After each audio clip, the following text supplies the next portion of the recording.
இங்க Barbara car ஓட்டிட்டு வரா. அப்போ ரோட்ல 2 பேரும் சண்டை போட்டு கீழே கிடக்குறாங்க. அதுல ஒருத்த அவன் கிட்ட ஹெல்ப் கேக்குறா. பார்பரா அவனை பார்த்துட்டே முன்னாடி போறா. அப்ப அவ எதிரில் ஒரு சூட்கேஸ் இருக்கு.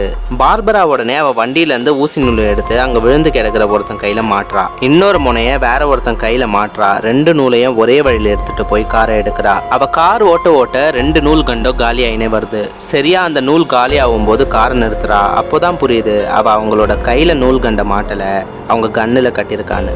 அந்த நூல் முடிய 2 பேரு கைக்கும் அவங்க கன் போகுது. ஒருத்தருக்கு ஒருத்தர் மாறி மாறி சுட்டுக்கிறாங்க. பார்பரா சுற்ற சத்தம் கேட்ட உடனே காரை நிறுத்தி பின்னாடி வந்து சூட்கேஸ் எடுத்துட்டு சந்தோஷமா சிரிச்சுக்கிட்டே காரை ஓட்டிட்டு போறா. கொஞ்ச நேரம் கழிச்சுதான் அவளுக்கு புரியுது அங்க ஊசி நூலை விட்டுட்டு வந்தா மாட்டிக்குவோமோன்ட்டு.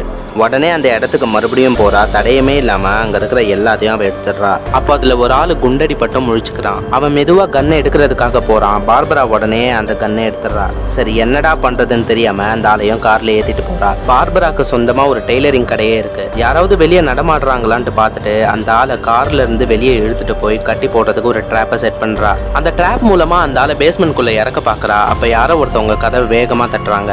யாருடா இந்த நேரத்துலன்ட்டு பயத்தோட போய் பாக்குறா. அப்போ ஒருத்தவங்க இவகிட்ட மேரேஜ் ட்ரெஸ் ஆர்டர் கொடுத்துருக்காங்க, அதுல ஏதோ பிரச்சனை இருக்குன்ட்டு வந்து இவளை திட்டிட்டு போறாங்க. பார்பரா உள்ள வந்து அந்த ஆளை கட்டி போட பாக்குறா. அப்போ மறுபடியும் யாரோ கதவை ரொம்ப வேகமா தட்டுறாங்க. இவ யாருடான்னு பயத்துல விஷயம் தெரிஞ்சு போலீஸ் தான் இங்க வந்திருக்கோன்ட்டு பாக்குறா.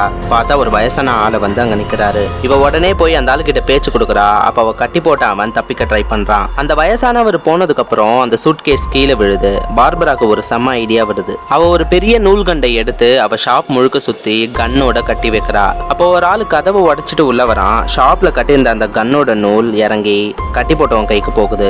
அந்த கதவை உடைச்சிட்டு உள்ள வந்தவன் ஒரு ஹிட்மேன். இந்த பக்கம் அவன் இவனை ஷூட் பண்ண போக அதுக்குள்ள ஹிட்மேன் அவனை சுட்டுறான். இந்த ஹிட்மேனும் அந்த சூட்கேஸை தேடி தான் வந்திருக்கான். குண்டடி பட்டவன் சாக போறதுக்கு முன்னாடி கூட பார்பராவை ஹிட்மேன் கிட்ட மாட்டி விட்டு தான் சாகுறான். பார்பரா அந்த ஹிட்மேன் கிட்ட இருந்து தப்பிச்சு சூட்கேஸை எடுத்துட்டு தெரிச்சு ஓடுறா. அப்ப அந்த ஹிட்மேன் அவ பின்னாடியே வந்து சுட்டுறான். பார்பரா தவழ்ந்துனே போய் அந்த சூட்கேஸை ஓபன் பண்றா. அதுல கட்டு கட்டா பணம் இருக்கு. ஹிட்மேன் அங்க வந்து அந்த சூட்கேஸ்ல இருக்கிற மொத்த பணத்தை எடுத்துட்டு போறா. பார்பரா வழியில எதுவும் முடியாம மயங்கி விழுந்துடுறா. அந்த ஹிட்மேனுக்கும் பணத்துக்கும் என்ன சம்பந்தம் இருக்கு? இதுக்கப்புறம் பார்பரா உயிரோட இருப்பாளா?